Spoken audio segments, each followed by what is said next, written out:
Zach. Let's talk first a bit about the genesis. When did the idea of having Batman and Superman, and kind of as antagonists, also come up? Yeah, it was funny because we talked about right after Man of Steel, we were like, oh, let's do like maybe we'll do a Brainiac movie or like one of these other.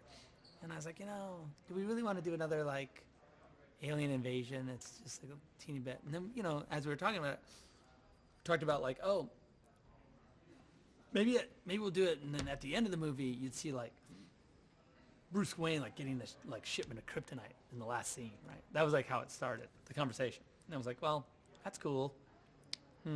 That's good. What if? And then we started talking about like, okay, what if Batman was in the movie and he was sort of watching Superman kind of from a distance? And then I was like, well, okay, if we're gonna do that, they need to fight each other. And then once you say it and sort of put it out, you can't take it back because there's no other. Like, okay, no, you know who's cooler than Batman is there's nobody.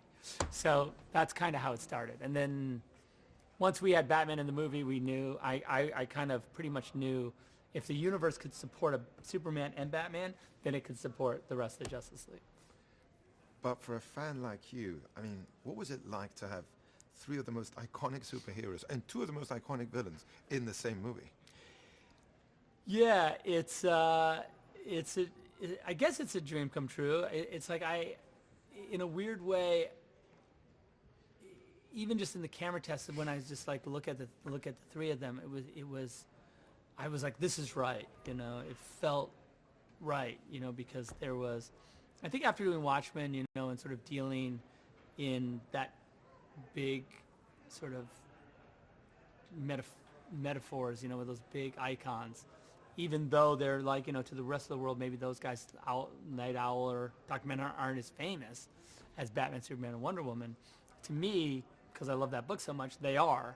And so now when you sort of switch that, take that aesthetic or that sort of those sensibilities and really focus them now on the actual, like the big three, it's a cool, it's like you got to know the rules before you break them kind of a thing. And I think that's how it worked out for me anyway. I think Ben is great as Batman. What do you think he brought to the role? Ben brings Ben's an amazing Bruce Wayne. Probably, I would argue, probably the best Bruce Wayne ever. And then by proxy, Batman. And he does, because our Bruce Wayne is not pretending, like to be broken. You know what I mean? Like his sort of the monk warrior. He's not the monk warrior. He's really, the pain is real all the time. And so being a playboy is a way of hiding pain, like sort of, or dealing with it when he's not Batman. And so that was like what I think Ben really kept that. And also he's at an amazing place, even just when I point the camera at him, just what he looks like, just like he's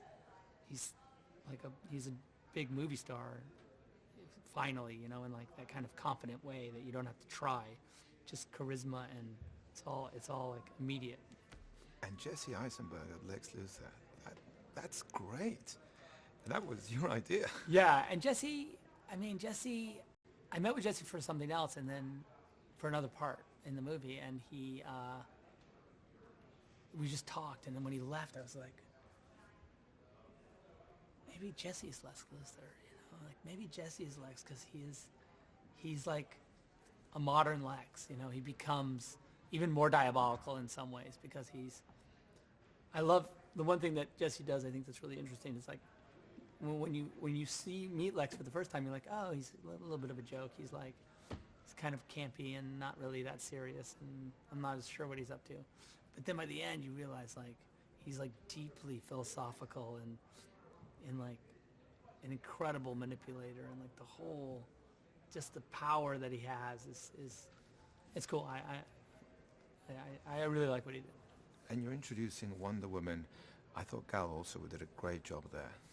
Yeah, Gal, really I think broke all of our hearts on the movie, and like she's able to go toe to toe with everybody, even in that scene with Ben in the museum, she's so strong, and like there's no like, oh, Bruce Wayne and Diana Prince, like, you need a pretty strong actress to stand up to him, and she just has no problem with him, and I love that. So just to wrap it up, we can make the next one shorter. What should the public expect from this film? I think they need to expect, if they go to the movie, which is fine, just like, oh, I'm going to see Batman fight Superman. That's a great way to go to the movie, because the movie's a lot more than Batman fighting Superman. And so I think that you're going to get that, of course, but you're going to get more, I hope.